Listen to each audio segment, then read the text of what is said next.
Good morning aunty. Kishore చూపించు. ఏం బాబు బాగున్నావా? చదువు. ఏమిటి శైలు చిన్న ఒక్క పిల్ల నిమిషం చిన్న పాప అని అనుకుంటాడు మమ్మీ. నాట్యమయి కుమారి శైలజ. నువ్వే చప్పట్లు కొడుతున్నావా? అసలు నువ్వేం మాట్లాడవేమిటి? కాస్త మంచినీళ్ళు ఇస్తారా ఆంటీ? ముందు మాట్లాడతాను.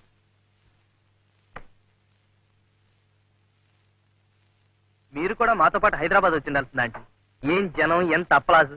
ఏం శైలు అప్పుడే ఈ బిరుదులు సన్మానాలు ఏమిటయ్యా? మమ్మీ మమ్మీ ఇంకా ఓనామాలు కూడా నేర్చుకుంది. Thank you. దిష్టి తగులుతుందని మీరు అలాగే అంటారండి. ఇంత చిన్న వయసులోనే యారా లావా శేషా సహా నేర్చేస్తుందని పేపర్లని ఎంత పొగిడేసినాయో. ఏం శైలు? ప్రతిదానికి నన్ను అడుగుతావేమిటి? మనం ఏదో అబద్ధాలు ఆడుతున్నట్టు. ఆంటీ నేను ఎప్పుడైనా అబద్ధాలు ఆడానా? కావాలంటే పేపర్లు చూడండి, మీకే తెలుస్తుంది. ఇంకా ఉన్నాయా? ఉమ్, మమ్మీ ఉమ్, కిషోర్ వాళ్ళ నాన్నగారు నీతో ఏమిటో మాట్లాడాలట. ఏమిటట? ఏమిటో మరి. పెద్దవాళ్ళు మాట్లాడుకోవాల్సిందేమో. చిన్నపిల్లలు మాతో చెప్తారా ఏమిటి?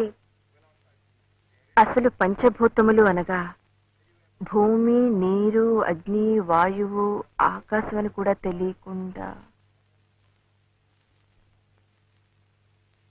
పంచభూతములు ముఖపంచకమైన చరణంలో పంచభూతాలు అంటే భూతాలు, దెయ్యాలు అని అర్థం వచ్చేట్టుగా ఏమైనా చేసావా? ఆ పేపర్ ఇందులోకి ఎలా వచ్చింది? చేసావా అని. వాడెవడు ఫూల్ మమ్మీ. వాడొక్కడే అలా రాశాడు. కిషోర్ పిలిచి చెడా మడా వాయించాడు రాస్కెళ్ళి.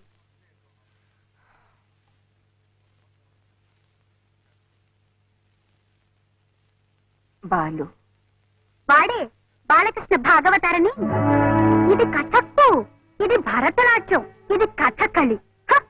అన్ని వాడికి ఒక్కడికే వచ్చినట్లు పెద్ద గొప్ప చేసి చూపించాలనుకున్నాడు పిచ్చి తండ్రి.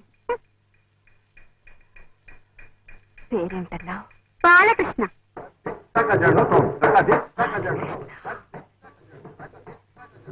అన్ని డాన్సులు చేసి చూపించాడా? ఆ చిన్నప్పుడైతే నేర్చుకునే ఉంటాడులే పాపం. అసలు చూపించడానికి మనిషి నిలబడితేగా ఒకటే తోలిపోవటం. పచ్చి తాగుబోతు. చిచ్చి. అసలు ఎందుకు మేము ఎంత సీరియస్ గా అడుగుతున్నావు? అతను అలా రాసినందుక?